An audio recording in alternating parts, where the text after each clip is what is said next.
வணக்கம். ஆன்மீக செய்திகள்.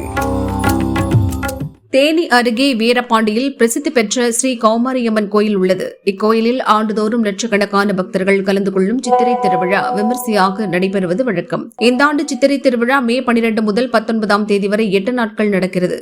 இதற்காக கோயில் வளாகத்தில் கொடிக்கம்பம் நடும் விழா இன்று சிறப்பாக நடைபெற்றது.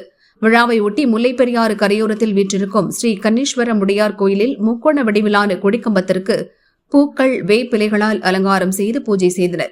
தொடர்ந்து மேளதாளம் முழங்க கண்ணீஸ்வர முடையார் கோயிலில் இருந்து முக்கோண கொடிக்கம்பத்தை பக்தர்கள் சுமந்து ஊர்வலமாக ஸ்ரீ கௌமாரியம்மன் கோயிலை அடைந்தனர். கோயில் வளாகத்தில் ஸ்ரீ கௌமாரியம்மன் சன்னதிக்கு எதிரே முக்கோண வடிவிலான கொடிக்கம்பம் நடப்பட்டு சிறப்பு பூஜைகள் செய்தனர். விழாவில் ஏராளமான பக்தர்கள் பங்கேற்று கொடிக்கம்பத்திற்கு புனித நீர் ஊற்றி ஸ்ரீ கௌமாரியம்மனை வேண்டி காப்பு கட்டிக் கொண்டு விரதம் மேற்கொண்டனர்.